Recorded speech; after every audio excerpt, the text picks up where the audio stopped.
Video এডিটিংয়ের দ্বিতীয় পার্টে আপনাদের সবাইকে স্বাগতম। আশা করি আপনাদের এই ভিডিওটা দ্বারা অনেক উপকার হবে। প্রথম ভিডিওতে আমি দেখিয়েছিলাম ভিডিওর কিভাবে কাট করবেন, অর্থাৎ আপনার ভিডিও হতে যে অপ্রয়োজনীয় অংশটা আপনি চাচ্ছেন না ভিডিওতে থাকতে, সেই অংশটা আপনি কিভাবে বাদ দিবেন।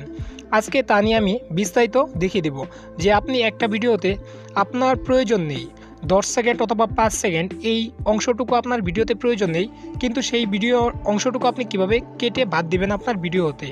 তাহলে চলুন শুরু করা যাক আমাদের মূল ভিডিও। আর হ্যাঁ, আপনি যদি আমার চ্যানেলে নতুন হয়ে থাকেন তাহলে অবশ্যই চ্যানেলটা সাবস্ক্রাইব করে দেবেন, পাশে থাকা বেল আইকনটা প্রেস করে দেবেন। আপনার ভিডিওতে যে অপ্রয়োজনীয় 5 সেকেন্ড অথবা 10 সেকেন্ড প্রয়োজন নেই, সেই অংশটা কাটার জন্য আপনি প্রথমেই লেয়ারে ক্লিক করবেন। লেয়ারে ক্লিক করার পর আপনি দেখতে পারবেন আপনার ডিসপ্লেতে কেচির মতো একটা টুলস চলে আসছে। তারপর আপনি সেই টুলসে ক্লিক করবেন। ক্লিক করার পর আপনার সামনে এই 4টা অপশন চলে আসবে।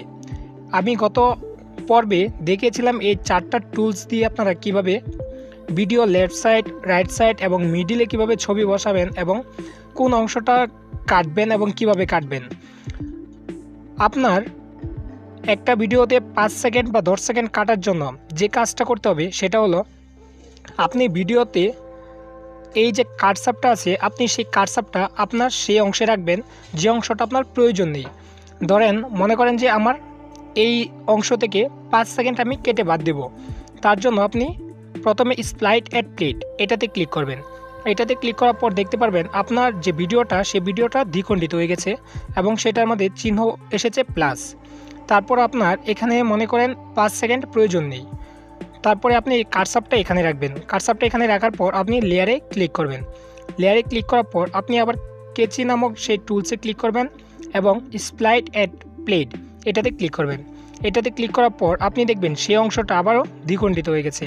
দ্বিখণ্ডিত হয়ে যাওয়ার পর আপনি যে অংশটা আপনার ভিডিওতে রাখতে চাচ্ছেন না, সেই লেয়ারটাতে আবার ক্লিক করবেন। সেই লেয়ারটায় ক্লিক করার পর আপনি আপনার স্ক্রিনের বাম দিকে দেখতে পারবেন ডিলেট নামক একটা অপশন চলে আসছে। তারপর আপনি ডিলেটে ক্লিক করবেন। ডিলেটে ক্লিক করার পর দেখবেন সেই অংশটা আর আপনার ভিডিওতে দেখাচ্ছে না। এখন যদি আপনি ভিডিওটা প্লে করেন তাহলে দেখতে পারবেন সেই অংশটা আপনার ভিডিওতে আর নেই। আশা করি বুঝতে পারছেন। আশা করি এই ভিডিওটা আপনাদের অনেক উপকারে আসবে। যদি ভিডিওটা আপনাদের সামান্য উপকারে আসে তাহলে অবশ্যই আমার চ্যানেলটা সাবস্ক্রাইব করে দেবেন এবং পাশে থাকা বেল আইকনটা প্রেস করে দেবেন। ধন্যবাদ।